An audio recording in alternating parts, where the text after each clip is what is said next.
Hello and welcome to the Plaid Sheep Oracle. This is a collective reading and it's kind of interesting. I don't think I've done one like this before. It just popped into my head to do a before and after. And I think this may be especially timeless. I always sort of think of my readings as timeless because I think all readings are. Whether a reader intends a reading to be just for a specific space of time or not. I think that someone could watch it 5 years later and find real relevance in it. But right at the moment today, we're having full moon in Capricorn. About 4:30 p.m. Eastern US time. And this moon is trine the south node and sextile the north node. And these are easy moving excuse me, energies. And energies of partnership happening.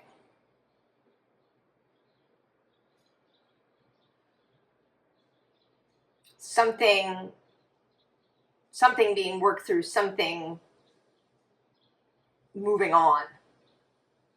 And so what we have is the before the full moon and then the after the full moon. Now, interestingly, the card that was on the bottom of the Archeon deck, which are these two main cards, is the Metamorph. Right, crossing the border.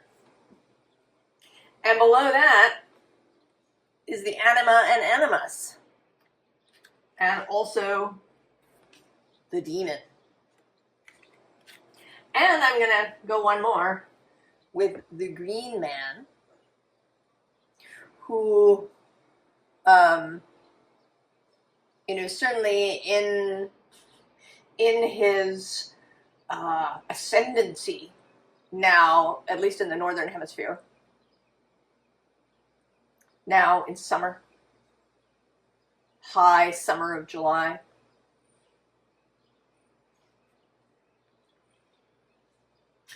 And then on the bottom of the deck is the Jester, who I think is showing up as a reminder to not take it all so seriously. Right, so the Metamorph is this shifting, changing. And here, sort of particularly from, kind of from what might be seen, as normal life, right, wearing clothes, going to work, doing these things, to this griffin-like creature. And there's this moon, too. And then the Anima and Animus are about an integration process. Right? Women have the Animus and men have an Anima within them. And there's an integration of that. There is understanding that it's there and that it has this lovely purpose, but not having it, be out of proportion. And then the Demon, all those dark bits, the shadowy parts.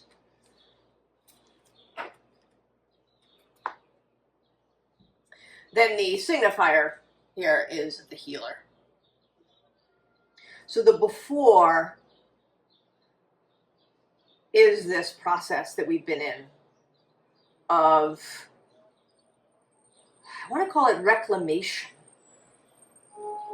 of reclaiming who we are in our wholeness. We become fragmented.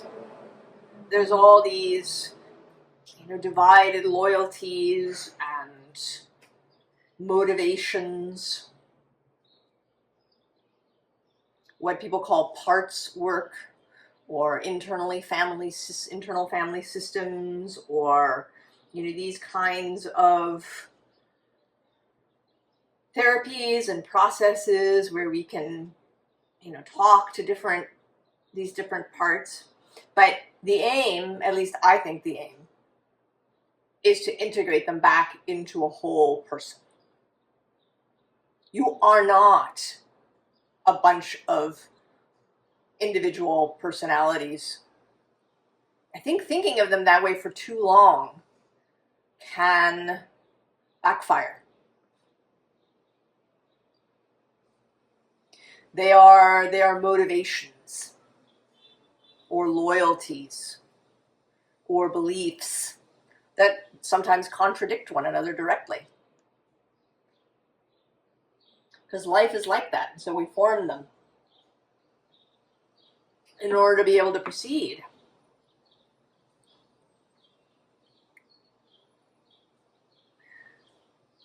So we begin here with this Eight of Wands. And sometimes I see this as this, you know, coming down, but here I see it as going out. It's the wish. It's the heart-based desire to come back to self. To come back home. This homecoming that has been reverberating through the readings.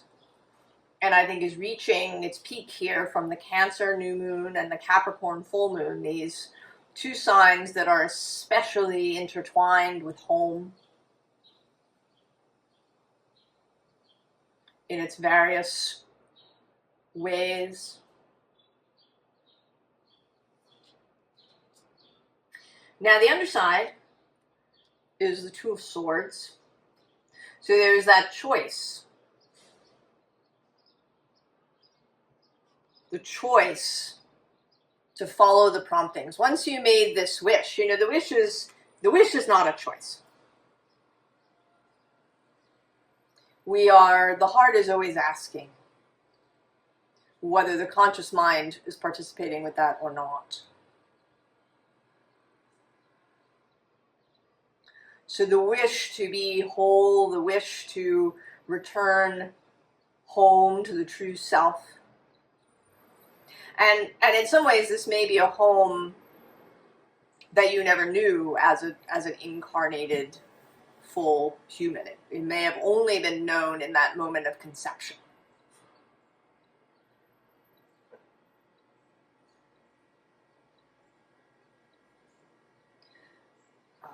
But coming home to that.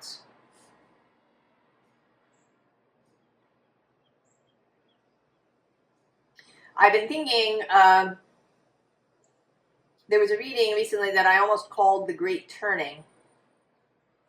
But when I went to look up where I'd heard that phrase that was spinning around in my mind, there is a book called The Great Turning, and Joanna Macy, who you may know of, and who will show up a little bit later in the reading, was a champion or a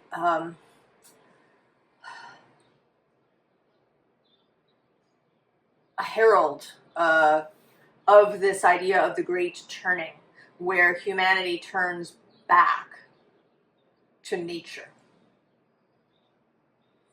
That we've been in this process, you know, sort of like a teenager, of individuating, of finding out what we can do and maybe what we can't.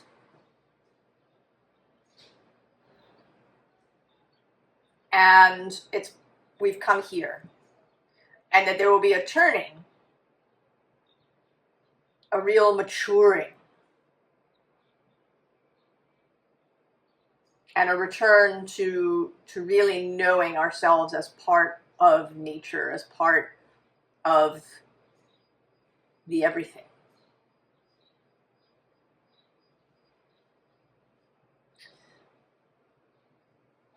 And this feels like a sort of a mini, like the microcosm of that. Each of us returning after a process. Now, under the Eight of Wands, we have, take that one too, I guess. We have this Knight of Pentacles, right? Devotion, dedication. The Queen of Pentacles, receptivity, embodiment, affluence, capacity, great capacity. The Hermit with his light,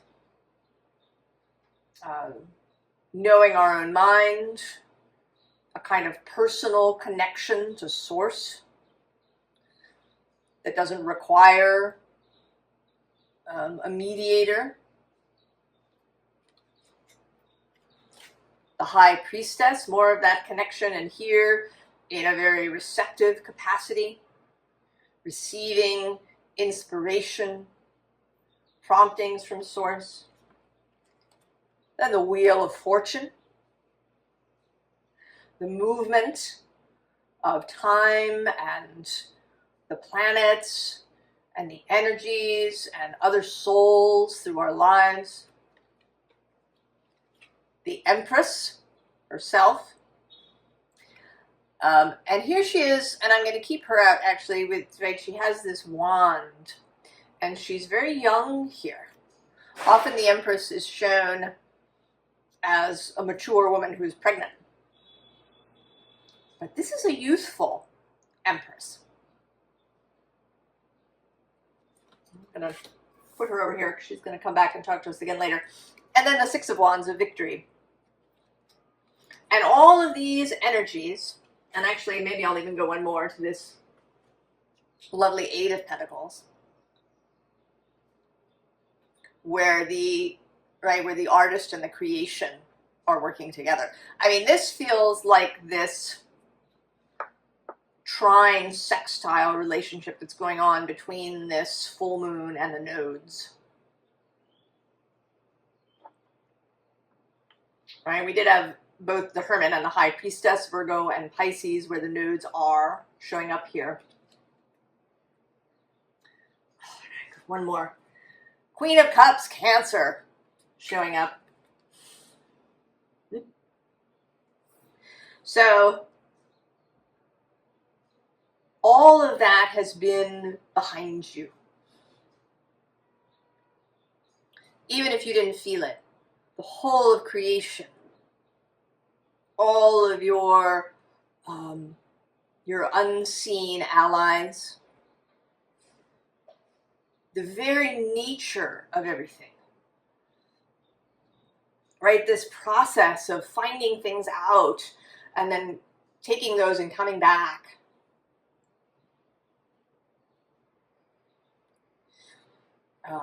In the classical hero's journey, the way Joseph Campbell talked about it, there's a kind of there's a struggle that happens, and then there's a victory.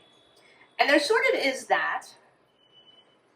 But the real crux is the information, the wisdom, the skills that are gained through that journey. That's the real prize. And then to be able to return home, see home with new eyes.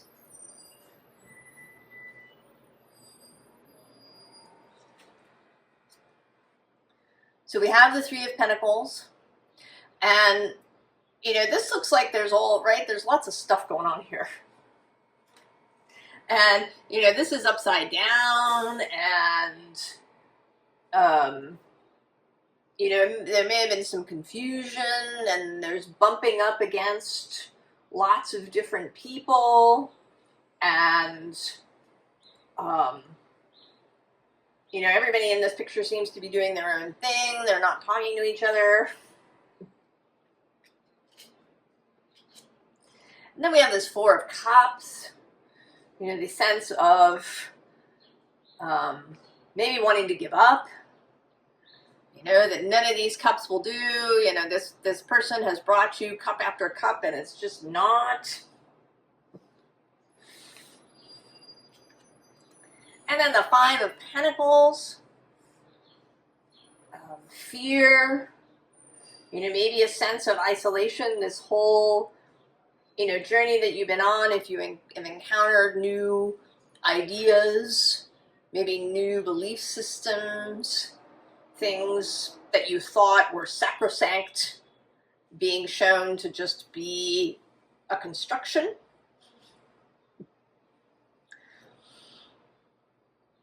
And that making you feel, maybe like you don't belong anywhere. You're now, you've kind of gone into this other place and you don't, can you ever get back? And then the Ten of Swords. This kind of final surrender.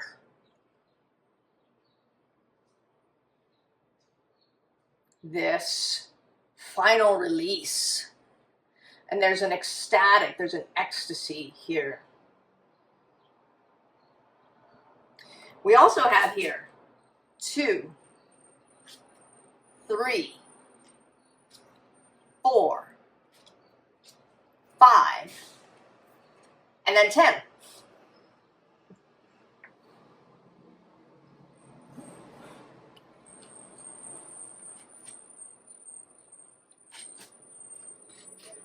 So,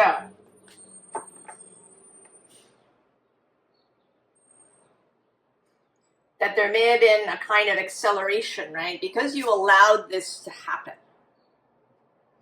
You allowed yourself to really surrender to it all, to feeling all the feelings,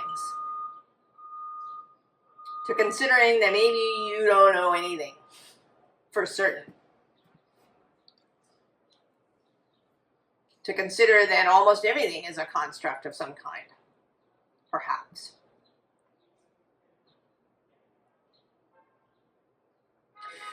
When people talk about Pluto's move through Capricorn, they usually, discuss Pluto dismantling or, showing the rot within, various institutions, and particularly financial institutions and things. And yes,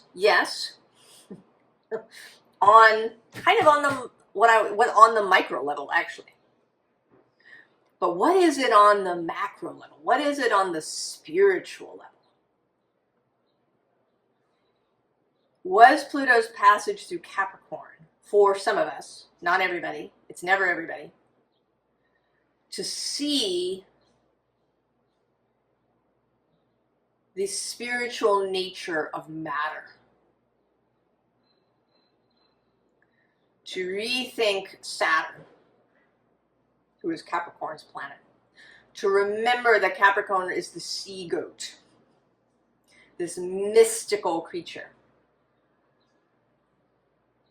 to remember and embrace and occupy the spiritual, magical nature that is the basis of matter.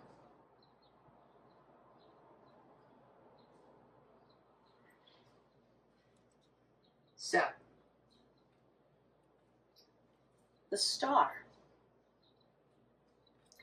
And in this card, the star is behind her. It's kind of far away. She's sort of occupied with what she's doing. Below her is the Nine of Cups. It is the healing, the individual healing work that happens first. The personal. And then below that is Judgment. Leaving. Right? And then below that, I'm just seeing now, is the Tower. Right, which seems to me is right on the other side of this portal, this mysterious place. And then actually, I'm also seeing below that is Temperance. And now she's looking up. Right, this is a very star-like Temperance. She is looking up. Oh, and look at that. There's the Eight of Wands. Showing up again. This time seeing something.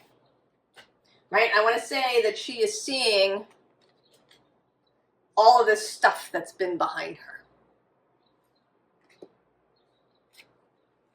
Seeing the support of the unseen.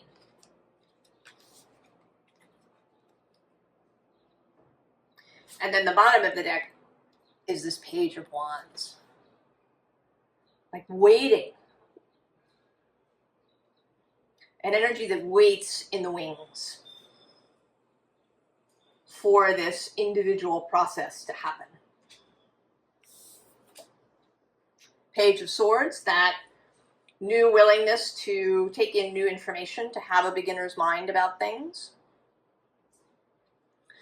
She's a very welcoming Page of Swords, her arms outstretched. Running towards it. Really, like, actually now hearing the call of all those energies behind you. And rushing toward it, heart open. And then the Two of Cups. Meeting that twin of the self, meeting the soul. Consciously. Knowing consciously, and that was just 2112. that you are one with the soul.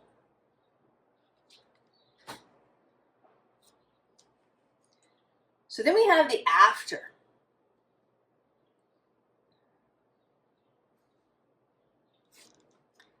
And that's the poet.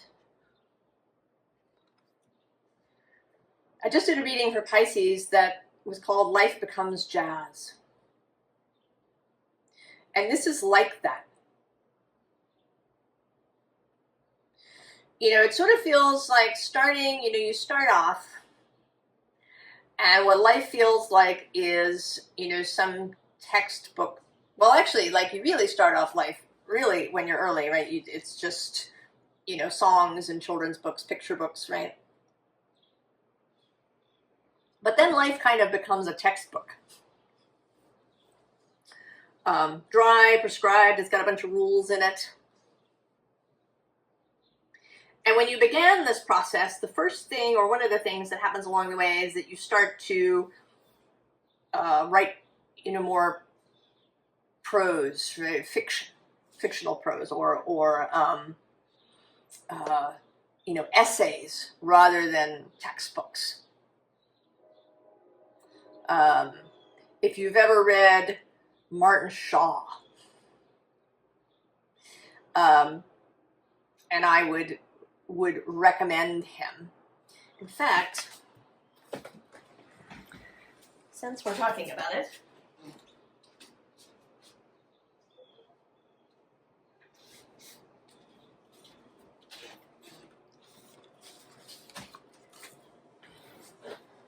this is Courting the Wild Twin by Martin Shaw. And this is about your wild twin.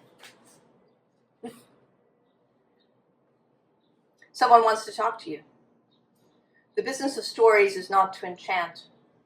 The business of stories is not escape. The business of stories is waking up. Imagine, if you will, looking up into the dark and naming a star. You could be crouching in the moonlight outside a Dordogne cave, or peering up from a balcony in West London in the middle of a party as the music pumps, pumps, pumps.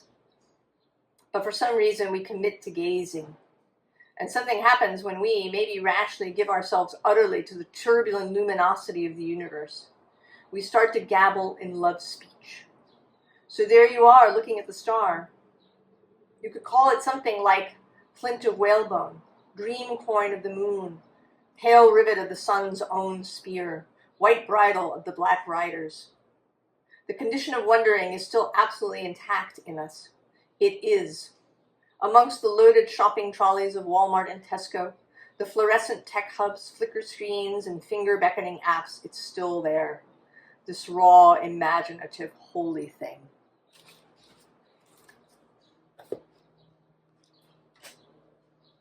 So you've moved, right, from the textbook to writing like that. And then you move even further to poetry. to life as a poem. Right? Where symbolism and imagery and feeling are centralized, are prioritized.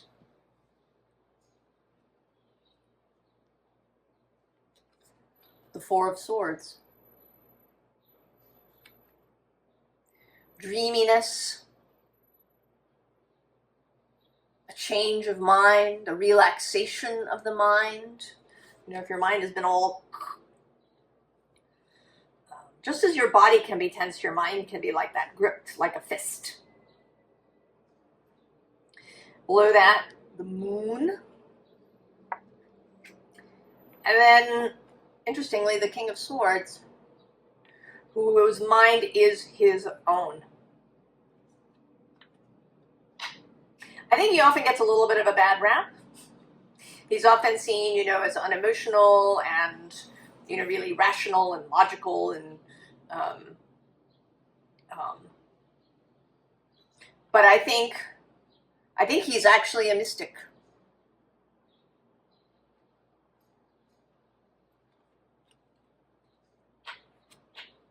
Below him, I'm seeing is the Ace of Pentacles, the new thing, the whole new reality, and the Three of Cups, celebration. Oh, look, and Judgment repeating. Oh, and I'm actually going to go one more. There's the Eight of Swords. Oh, and the Ten of Swords. And the Page of Wands. Take that out over here. So I think that now you become this Judgment. You become, you know, where did I stop? I stopped at the Green Man. Below the Green Man is the Awakener.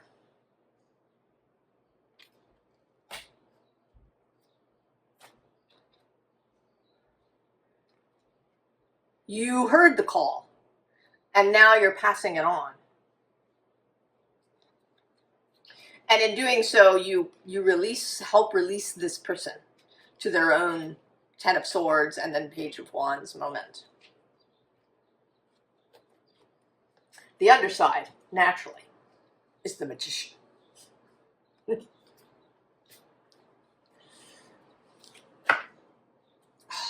gonna go one more. Look, it's the Seven of Swords.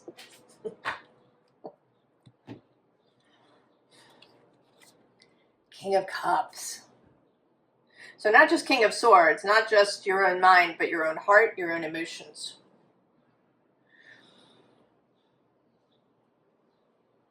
In command of those things. They are yours. You are integrated now with your soul. You're not going to be dragged hither and thither by other people's reactions.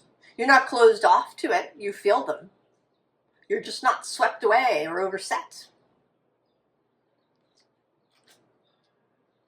There's the ability to combine head and heart. Seven of Pentacles. A joy with the process that's happening. You know, getting your fingers into the clay of creation now deliberately. You know, here you may have been asking unconsciously. Now you are doing that deliberately. Herald of Swords, Page of Swords again. Hearing, continuing to be open, and seeing the sun. Really bright clarity. You know, I have this notion that there's going to be something that happens in December, the December area, when we have the new moon in Capricorn and then the full moon in Cancer. That something comes full circle in some way. I don't know what that is. We're going to find out. And then the Star again, for the third time, kind of. If we count that tempered star. And here, I think you're seeing that you are, right? That the Star has always been within you. It's not some faraway place that you have to reach. The Star is right here, in your heart, in your chest. It is here now.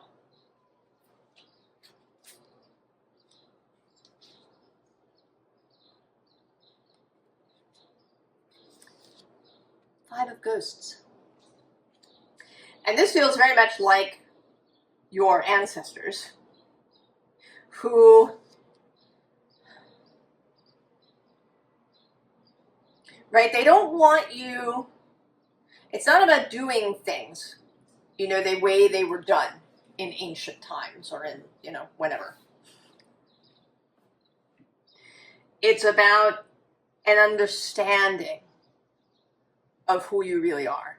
You know, the how you do things, right? How you do a particular ritual, or, you know, which holidays do you honor, or all of that stuff is details. What we're interested in here is, right, in the soul of the thing. Below that is the Two of Knockers, which is the Two of Wands. This setting out on the further journey. And the underside here is the Page of Swords. Oh, no, I'm sorry, the Page of Pentacles. The Fan of Saucers. So more page energy. We've had swords, we've had wands, now we have pentacles. It's actually interesting that we haven't had the Page of Cups.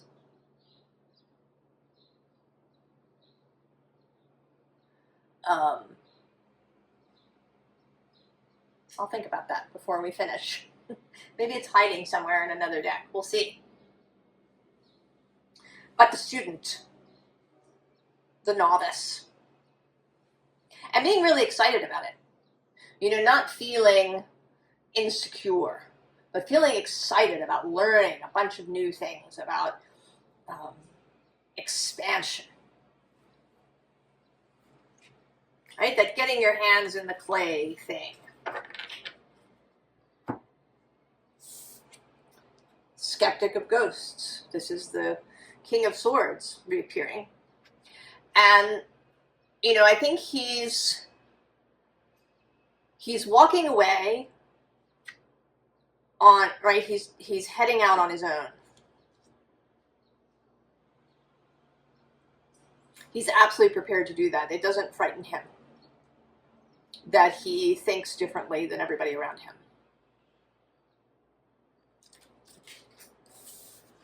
Two of Portals repeating, Two of Cups. This time as possibilities. And they're kind of fun, right? There's choices up ahead. And you're not going to feel constrained about that. You're going to choose joyfully, knowing that each possibility is going to be wonderful. There's no FOMO here.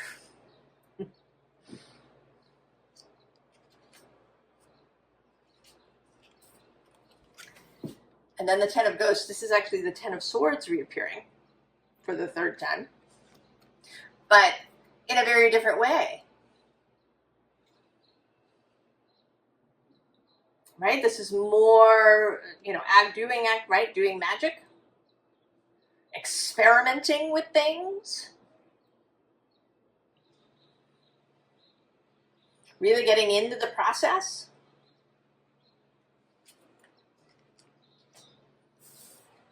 And there's the Page of Wands for the final time.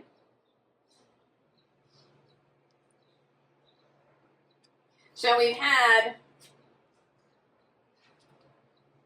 right, these two, all these Pages of Wands. And then the Empress as kind of the chief Page of Wands. So this page I was hiding all the way at the bottom unseen. Then this one kind of was a little closer to the top. And then now is actually visible. Really embracing that fun, excited energy of the poet. And then I have a poem to read from A Year with Rilke, which you will see is translated in part by Joanna Macy and Anita Barrows. I actually found out about this translation of Rilke from an interview with Joanna Macy in the On Being podcast, which is really wonderful, and you should go listen to it. So the poem is Sky Within Us. Oh, not to be separated, shut off from the starry dimensions by so thin a wall. What is within us if not intensified sky traversed with birds and deep with winds of homecoming? I'm going to read that again because it's fabulous.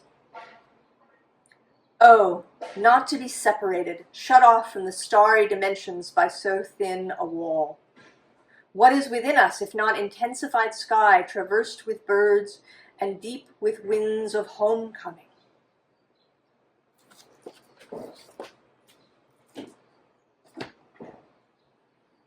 Oh, my dears, I hope you're feeling this. This homecoming that is possible for all of us. I wish you the very, very best. I wish you a beautiful, full Capricorn moon. And I will see you next time. So long.